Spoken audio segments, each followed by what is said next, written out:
નમસ્કાર વિદ્યાર્થી મિત્રો. આજે આપણે કાર્બોહાઈડ્રેટ્સના એમસીક્યુ પાર્ટ 2માં કેટલાક વધુ અગત્યના એમસીક્યુ સોલ્વ કરીશું. પ્રશ્ન નંબર 1, ગ્લુકોઝનું બ્રોમિન જળ વડે ઓક્સિડેશન કરવાથી બને છે. Option A saccharic acid, B glucosazone, C gluconic acid, D glucuronic acid. ગ્લુકોઝનું બ્રોમિન જળ વડે ઓક્સિડેશન કરવાથી ગ્લુકોઝમાં રહેલા આલ્ડીહાઇડ સમૂહોનું કાર્બોક્સિલ સમૂહમાં ઓક્સિડેશન થાય છે, એટલે કે ગ્લુકોઝમાંથી ગ્લુકોનિક એસિડ મળે છે. આમ ગ્લુકોઝનું સિલ્વર ઓક્સાઇડ, કોપર સલ્ફેટ એટલે કે ફેહલિંગ દ્રાવણ કે બ્રોમિન જળ વડે ઓક્સિડેશન કરવાથી ગ્લુકોઝમાંથી ગ્લુકોનિક એસિડ બને છે, એટલે કે ટોલન્સ પ્રક્રિયક, ફેહલિંગ દ્રાવણ કે બ્રોમિન જળ વડે આલ્ડીહાઇડનું કાર્બોક્સિલ સમૂહમાં ઓક્સિડેશન થાય છે અને ગ્લુકોઝમાંથી ગ્લુકોનિક એસિડ બને છે. પરિણામે પ્રશ્ન 1નો સાચો જવાબ થશે ઓપ્શન સી ગ્લુકોનિક એસિડ. પ્રશ્ન 2, નીચેનામાંથી કયા સંયોજનો ટોલન્સ પ્રક્રિયકનું રિડક્શન કરે છે? A glucose, B sucrose, C methanol, D acetic acid. Aldehyde સમૂહ ધરાવતા સંયોજનો ટોલન્સ પ્રક્રિયક સાથે પ્રક્રિયા કરી અને આલ્ડીહાઇડનું ઓક્સિડેશન અને ટોલન્સ પ્રક્રિયકનું રિડક્શન થાય છે અને એજી પ્લસમાંથી એજીમાં રૂપાંતર થતો સિલ્વર મિરર મળે છે. એટલે કે અહીં આપેલા 4 ઓપ્શન પૈકી આલ્ડીહાઇડ સમૂહ ધરાવતો ગ્લુકોઝ એ ટોલન્સ પ્રક્રિયકનું રિડક્શન કરે છે. પરિણામે પ્રશ્ન 2નો સાચો જવાબ થશે ઓપ્શન એ ગ્લુકોઝ. પ્રશ્ન 3, નીચેનામાંથી કયું સંયોજન ફેહલિંગ દ્રાવણ સાથે લાલ અવક્ષેપ આપતું નથી? એ ગ્લુકોઝ, બી ફ્રુક્ટોઝ, સી સુક્રોઝ, ડી આપેલામાંથી એકેય નહીં. મોનોસેકેરાઇડ કે જેમાં આલ્ડીહાઇડ કે કીટોનિક ગ્રુપ મુક્ત અવસ્થામાં છે અને કીટોનિક ગ્રુપના નજીકના કાર્બન ઉપર હાઇડ્રોક્સિલ ગ્રુપ છે, તેવા સંયોજનો ટોલન્સ પ્રક્રિયક અને ફેહલિંગ દ્રાવણનું રિડક્શન કરે છે, એટલે કે ટોલન્સ પ્રક્રિયક અને ફેહલિંગ દ્રાવણ સાથે પ્રક્રિયા કરે છે અને ફેહલિંગ દ્રાવણ સાથેની પ્રક્રિયા દરમિયાન કોપર સલ્ફેટમાં રહેલા ક્યુપ્રિક Cu+2નું ક્યુપ્રસમાં રિડક્શન થાય છે અને Cu2O ક્યુપ્રસ ઓક્સાઇડના લાલ અવક્ષેપ મળે છે. અહીં સુક્રોઝ એ પોલિસેકેરાઇડ છે અને પોલિસેકેરાઇડ એ ટોલન્સ પ્રક્રિયક કે ફેહલિંગ દ્રાવણનું રિડક્શન કરતા નથી.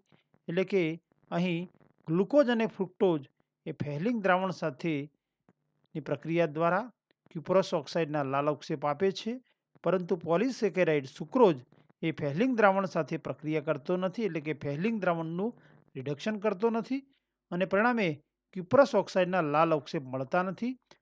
પરિણામે પ્રશ્ન 3નો સાચો જવાબ થશે ઓપ્શન સી. નીચેનામાંથી નોન રિડ્યુસિંગ શર્કરા છે? A glucose, B fructose, C sucrose અને ડી આપેલા તમામ. ટોલન્સ પ્રક્રિયક અને ફેહલિંગ દ્રાવણનું રિડક્શન કરે છે તેવા શર્કરાને રિડ્યુસિંગ શર્કરા કહે છે. મોનોસેકેરાઇડ એ રિડ્યુસિંગ શર્કરા છે, જ્યારે પોલિસેકેરાઇડ એ નોન રિડ્યુસિંગ શર્કરા છે. એટલે કે પોલિસેકેરાઇડ એ ફેહલિંગ દ્રાવણ કે ટોલન્સ પ્રક્રિયકનું રિડક્શન કરતા નથી. પરિણામે અહીં આપેલા 4 ઓપ્શન પૈકી સી ઓપ્શન સુક્રોઝ પોલિસેકેરાઇડ છે, જે નોન રિડ્યુસિંગ શર્કરા થશે. પરિણામે પ્રશ્ન 4નો સાચો જવાબ છે ઓપ્શન સી. પ્રશ્ન 5, ગ્લુકોઝ સાથે ગરમ કરતો રજત દર્પણ આપે છે? એ નેસ્લર પ્રક્રિયક, બી ફેહલિંગ દ્રાવણ, સી બેનેડિક્ટ દ્રાવણ, ડી ટોલન્સ પ્રક્રિયક. આપેલા 4 દ્રાવણો પૈકી ટોલન્સ પ્રક્રિયક એ ગ્લુકોઝ સાથેની પ્રક્રિયા દ્વારા આલ્ડીહાઇડનું કાર્બોક્સિલ સમૂહમાં એટલે ગ્લુકોઝમાંથી ગ્લુકોનિક એસિડ બને છે અને ટોલન્સ પ્રક્રિયકના Ag+નું રિડક્શન કરી અને Agમાં રૂપાંતર કરે છે અને પરિણામે સિલ્વર મિરર એટલે કે રજત દર્પણ મળે છે. એટલે કે અહીં ગ્લુકોઝ એ ટોલન્સ પ્રક્રિયક સાથેની પ્રક્રિયા દ્વારા રજત દર્પણ આપે છે.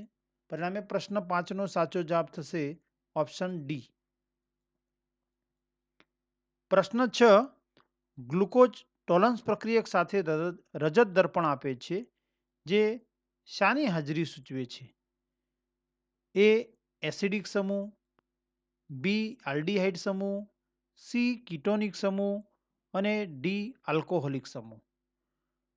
ટોલન્સ પ્રક્રિયક સાથેની પ્રક્રિયા દ્વારા Ag+નું રિડક્શનથી અને સિલ્વર મળે છે અને આલ્ડીહાઇડનું ઓક્સિડેશનથી અને કાર્બોક્સિલિક એસિડ બને છે. એટલે કે અહીં ટોલન્સ પ્રક્રિયા દરમિયાન ગ્લુકોઝમાં રહેલા આલ્ડીહાઇડનું ઓક્સિડેશન થઈ અને ગ્લુકોઝમાંથી ગ્લુકોનિક એસિડ બને છે. એટલે કે આલ્ડીહાઇડ સમૂહ ધરાવતા સંયોજનો ટોલન્સ પ્રક્રિયા આપે છે અને પરિણામે ગ્લુકોઝની ટોલન્સ પ્રક્રિયક સાથેની પ્રક્રિયા દ્વારા મળતું રજત દર્પણ એ ગ્લુકોઝમાં આલ્ડીહાઇડ સમૂહની હાજરી સૂચવે છે. પરિણામે પ્રશ્ન 6નો સાચો જવાબ થશે ઓપ્શન બી. પ્રશ્ન 7 ગ્લુકોઝ વડે ફેહલિંગ દ્રાવણ અને બેનેડિક્ટ દ્રાવણ સાથેની પ્રક્રિયાથી બને છે. A CuO cupric oxide, Cu2O cuprous oxide, C cupric hydroxide copper hydroxide, D CuO2. તો અહીં ગ્લુકોઝ ફેહલિંગ દ્રાવણ સાથેની પ્રક્રિયા દરમિયાન કોપર સલ્ફેટમાં રહેલા Cu+2 ક્યુપ્રિકનું ક્યુપ્રસ Cu+માં રિડક્શન થાય છે અને તેમાંથી ક્યુપ્રસ ઓક્સાઇડ Cu2Oના લાલ અવક્ષેપ મળે છે. એટલે કે ફેહલિંગ દ્રાવણ અને બેનેડિક્ટ પ્રક્રિયામાં ક્યુપ્રસ ઓક્સાઇડના લાલ અવક્ષેપ મળે છે. એટલે કે પ્રશ્ન 7નો સાચો જવાબ થશે ઓપ્શન બી. પ્રશ્ન 8 નીચેનામાંથી કઈ એપીમર જોડકી છે? એ ડી પ્લસ ગ્લુકોઝ અને ડી પ્લસ મેનોઝ, બી ગ્લુકોઝ અને ફ્રુક્ટોઝ, સી મેનોઝ અને ફ્રુક્ટોઝ, ડી આપેલા બધા જ. એપીમર એટલે એવી જોડકી કે જેની અંદર તેમાં રહેલા અસમ કાર્બન પૈકી એક અસમ કાર્બન પરમાણુનો વિન્યાસ જુદો હોય અને તેવી જોડકીને એપીમર જોડકી એટલે કે તેવા સમઘટકોને એકબીજાના એપીમર કહે છે. દાખલા તરીકે અહીં ડી ગ્લુકોઝ અને ડી મેનોઝ તેમાં કુલ 1, 2, 3 અને 4 4 અસમ કાર્બન છે અને બંનેમાં 4 અસમ કાર્બન પૈકી આલ્ડીહાઇડ સમૂહની નજીકનો કાર્બન એટલે કે C2 કાર્બન ઉપરના પરમાણુઓનો વિન્યાસ જુદો છે. એટલે કે C2 કાર્બન પરમાણુનો વિન્યાસ જુદો હોવાથી એટલે કે એક જ અસમ કાર્બન પરમાણુનો વિન્યાસ જુદો હોવાથી ડી ગ્લુકોઝ અને ડી મેનોઝ એ એકબીજાના એપીમર થશે એટલે કે એપીમર જોડકી છે. જ્યારે બાકીના 3 અસમ કાર્બન પરમાણુનો વિન્યાસ સમાન છે. આમ પ્રશ્ન 8નો સાચો જવાબ થશે ડી ગ્લુકોઝ અને ડી મેનોઝ એટલે કે ઓપ્શન એ.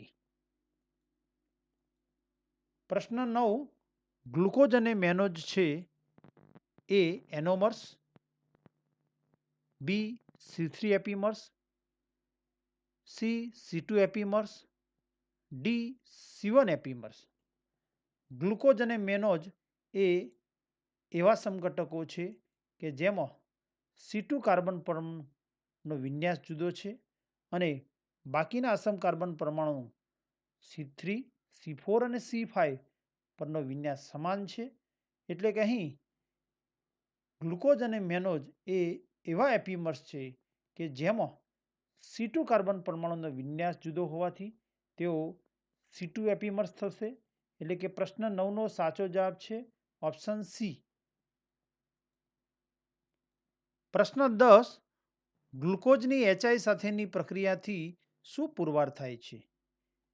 તો ઓપ્શન એ 6 કાર્બન સુરેખ છે, બી 4 હાઇડ્રોક્સી સમૂહ છે, સી 1 પ્રાથમિક હાઇડ્રોક્સી સમૂહ છે, ડી કાર્બોનિલ સમૂહ છે. ગ્લુકોઝ જેની હાઇડ્રોઆયોડિક એસિડ સાથે લાલ ફોસ્ફરસની હાજરીમાં ગરમ કરવાથી ગ્લુકોઝમાંથી સરળ શૃંખલાવાળો નોર્મલ હેક્ઝેન એટલે કે રેખીય નોર્મલ હેક્ઝેન મળે છે અને આ નોર્મલ હેક્ઝેનની ઉત્પત્તિ એ ગ્લુકોઝનું બંધારણ રેખીય હોવાનું પુરવાર કરે છે. એટલે કે ગ્લુકોઝમાં 6 કાર્બન પરમાણુ સુરેખ છે તેમ દર્શાવે છે. પરિણામે પ્રશ્ન 10 નો સાચો જવાબ થશે ઓપ્શન એ. પ્રશ્ન 11, ગ્લુકોઝનું સાંદ્ર નાઇટ્રિક એસિડ વડે ઓક્સિડેશન કરવાથી શું મળે છે?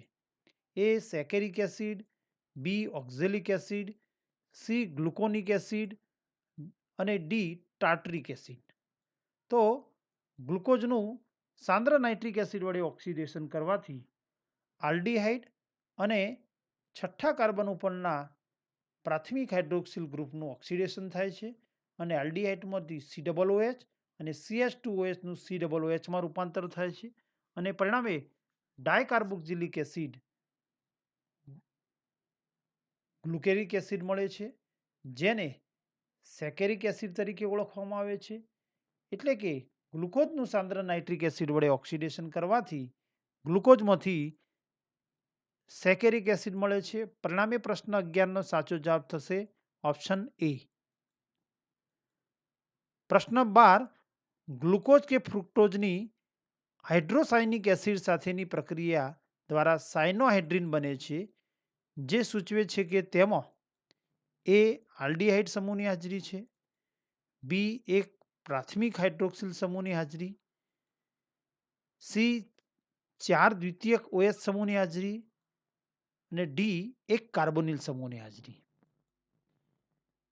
જ્યારે ગ્લુકોઝ અને ફ્રુક્ટોઝની HCN સાથે પ્રક્રિયા કરવામાં આવે છે ત્યારે HCN સાથેની પ્રક્રિયા દ્વારા સાયનોહાઇડ્રિન બને છે. એટલે કે હાઇડ્રોસાયનિક એસિડનો અણુ ઉમેરાય છે અને તે ત્યારે જ શક્ય બને કે જ્યારે તેમાં ક્રિયાશીલ સમૂહ તરીકે કાર્બોનિલ ગ્રુપ હાજર હોય, C ડબલ બોન્ડ O સમૂહ હાજર હોય. તો કાર્બોનિલ ગ્રુપમાં હાઇડ્રોસાયનિક એસિડનો અણુ ઉમેરાતો કાર્બન અને ઓક્સિજન વચ્ચે વિદ્યુત ઋણતાનો તફાવત છે અને ઓક્સિજનની વિદ્યુત ઋણતા વધારે હોવાથી ઓક્સિજન ઉપર અંશત ઋણ વીજભાર અને કાર્બન ઉપર ધન વીજભાર આવે છે. પરિણામે ધન વીજભારિત કાર્બન ઉપર હાઇડ્રોસાયનિક એસિડનો ઋણભારિત સાયનાઇડ અને ઓક્સિજન સાથે હાઇડ્રોજન જોડાઈ અને સાયનોહાઇડ્રિન આપે છે. આમ સાયનોહાઇડ્રિનની ઉત્પત્તિ એ ગ્લુકોઝ અને ફ્રુક્ટોઝમાં કાર્બોનિલ સમૂહની હાજરી સૂચવે છે. એટલે કે પ્રશ્ન 12 નો સાચો જવાબ થશે ઓપ્શન ડી એક કાર્બોનિલ સમૂહની હાજરી. પ્રશ્ન 13, ગ્લુકોઝ કે ફ્રુક્ટોઝની એસેટિક એનહાઇડ્રાઇડ સાથેની પ્રક્રિયાથી ગ્લુકોઝ પેન્ટાએસિટેટ વ્યુત્પન્ન બનાવે છે જે સૂચવે છે કે તેમાં એ આલ્ડીહાઇડ સમૂહની હાજરી, બી એક પ્રાથમિક OH સમૂહની હાજરી, સી 4 દ્વિતીયક OH સમૂહની હાજરી અને ડી 5 OH સમૂહ હાજર છે. તો ગ્લુકોઝની જ્યારે એસેટિક એનહાઇડ્રાઇડના 5 મોલ સાથેની પ્રક્રિયા કરવાથી ગ્લુકોઝમાંથી ગ્લુકોઝ પેન્ટાએસિટેટ અને તે જ રીતે ફ્રુક્ટોઝની પણ એસેટિક એનહાઇડ્રાઇડ સાથેની પ્રક્રિયાથી ફ્રુક્ટોઝ પેન્ટાએસિટેટ મળે છે અને તેમાં રહેલા હાઇડ્રોક્સિલ સમૂહના હાઇડ્રોજનનું એસિટાઇલ સમૂહ વડે વિસ્થાપન થાય છે અને પરિણામે પેન્ટાએસિટેટ વ્યુત્પન્ન મળે છે. આમાં પેન્ટાએસિટેટ વ્યુત્પન્નની ઉત્પત્તિ દર્શાવે છે કે ગ્લુકોઝ અને ફ્રુક્ટોઝમાં 5 હાઇડ્રોક્સિલ સમૂહ હાજર છે. એટલે કે પ્રશ્ન 13નો સાચો જવાબ છે ઓપ્શન ડી. પ્રશ્ન 14, ફ્રુક્ટોઝની 1 મોલ ફિનાઇલ હાઇડ્રોજન સાથેની પ્રક્રિયાથી શું બને છે? એ ફ્રુક્ટોઝ પેન્ટાએસિટેટ, બી ફ્રુક્ટોઝ ફિનાઇલ હાઇડ્રોજન, સી ફ્રુક્ટોઝ સાયનોહાઇડ્રિન અને ડી ફ્રુક્ટોસેઝોન.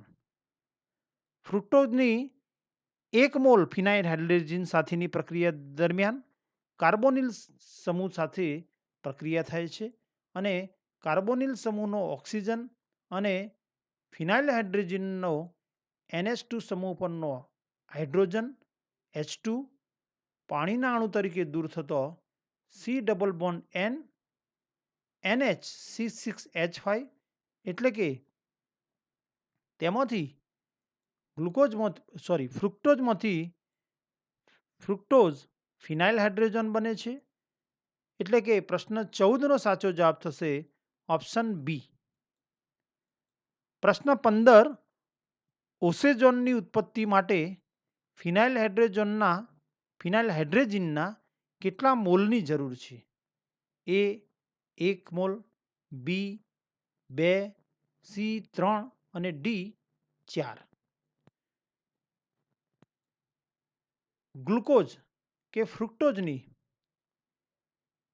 જ્યારે 3 મોલ ફિનાઇલ હાઇડ્રોજન સાથે પ્રક્રિયા કરવામાં આવે ત્યારે C1 અને C2 કાર્બન પર ફિનાઇલ હાઇડ્રોજન સમૂહ દાખલ થાય છે અને આપણને ઓસેઝોન નિપજ તરીકે પ્રાપ્ત થાય છે. આમ ગ્લુકોઝ કે ફ્રુક્ટોઝ માંથી ઓસેઝોનની પ્રાપ્તિ માટે ફિનાઇલ હાઇડ્રોજનના 3 મોલની જરૂર છે. એટલે કે પ્રશ્ન 15નો સાચો જવાબ થશે ઓપ્શન સી 3 મોલ. પ્રશ્ન 16, નીચેનામાંથી કયા પ્રક્રિયક દ્વારા ગ્લુકોઝ અને ફ્રુક્ટોઝને પ્રભેદિત કરી શકાય છે? એ ટોલન્સ પ્રક્રિયક, બી ફેહલિંગ દ્રાવણ, સી બેનેડિક્ટ દ્રાવણ અને ડી બ્રોમિન જળ. ટોલન્સ પ્રક્રિયક ગ્લુકોઝ અને ફ્રુક્ટોઝ બંનેનું રિડક્શન કરે છે એટલે કે રજત દર્પણ આપે છે. ફેહલિંગ અને બેનેડિક્ટ દ્રાવણ સાથેની પ્રક્રિયા દરમિયાન ક્યુપરસ ઓક્સાઇડના લાલ અવક્ષેપ મળે છે. આમ ગ્લુકોઝ અને ફ્રુક્ટોઝને પ્રથમ 3 પ્રક્રિયકોની મદદથી અલગ પારખી શકાય નહીં એટલે કે પ્રભેદિત કરી શકાય નહીં. પરંતુ ગ્લુકોઝની બ્રોમિન જળ સાથેની પ્રક્રિયા દરમિયાન બ્રોમિન જળ વડે ગ્લુકોઝમાં રહેલા આલ્ડીહાઇડ સમૂહનું ઓક્સિડેશન થઈ અને કાર્બોક્સિલ સમૂહમાં રૂપાંતર થાય છે. એટલે કે બ્રોમિન જળ વડે ગ્લુકોઝનું ગ્લુકોનિક એસિડમાં ઓક્સિડેશન થાય છે. જ્યારે ફ્રુક્ટોઝનું બ્રોમિન જળ વડે ઓક્સિડેશન થતું નથી. આમ બ્રોમિન જળ એ ગ્લુકોઝ અને ફ્રુક્ટોઝ બંનેને પ્રભેદિત કરવા માટે ઉપયોગી છે. એટલે કે બ્રોમિન જળ દ્વારા બંનેને પ્રભેદિત કરી શકાય. પરિણામે પ્રશ્ન 16નો સાચો જવાબ થશે ઓપ્શન ડી બ્રોમિન જળ. પ્રશ્ન 17, ફ્રુક્ટોઝનું NaHG સોડિયમ સંરસ વડે રિડક્શન કરવાથી બને છે. એ મેન્થોલ, બી સોર્બિટોલ અને મેનિટોલ, સી સોર્બિટોલ, ડી મેનિટોલ. તો ફ્રુક્ટોઝનું સોડિયમ સંરસ વડે રિડક્શન કરવાથી C2 કાર્બન ઉપર રહેલ કિટોનિક સમૂહનું રિડક્શન થાય છે, હાઇડ્રોજનનો અણુ ઉમેરાય છે અને કાર્બોનિલમાંથી CHOH પ્રાથમિક OH સમૂહમાં રૂપાંતર થાય છે અને તેના આધારે પરિણામે 2 સંયોજનો સોર્બિટોલ અને મેનિટોલ મળે છે. એટલે કે પ્રશ્ન 17નો સાચો જવાબ થશે ઓપ્શન બી. પ્રશ્ન 18, સ્ટેપ ડાઉન પ્રક્રિયા છે. એ ગ્લુકોઝમાંથી એરેબિનોઝ, બી એરેબિનોઝમાંથી ગ્લુકોઝ, સી ગ્લુકોઝમાંથી મેનોઝ અને ડી મેનોઝમાંથી ગ્લુકોઝ. સ્ટેપ ડાઉન પ્રક્રિયામાં પ્રક્રિયક કરતો નિપજમાં કાર્બનનું સંખ્યા ઓછી હોય છે, એટલે કે કાર્બનની સંખ્યામાં ઘટાડો થાય છે. ગ્લુકોઝ અને મેનજમાં કાર્બન પરમાણુની ગ્લુકોઝ અને મેનજમાં કાર્બન પરમાણુની સંખ્યા સરખી છે. એરેબિનોઝ એટલે આલ્ડોપેન્ટોઝ અને ગ્લુકોઝ એટલે આલ્ડોહેક્સોઝ. આમ ગ્લુકોઝ આલ્ડોહેક્સોઝમાં 6 કાર્બન અને એરેબિનોઝ આલ્ડોપેન્ટોઝમાં 5 કાર્બન છે. આમ ગ્લુકોઝમાંથી એરોબિનોઝ એટલે કે 6 કાર્બનમાંથી 5 કાર્બનવાળો આલ્ડોઝની બનાવટની પ્રક્રિયા એ સ્ટેપ ડાઉન પ્રક્રિયા થશે. પરિણામે પ્રશ્ન 11નો સાચો જવાબ છે ઓપ્શન એ, ગ્લુકોઝમાંથી arabinose. Thank you for watching.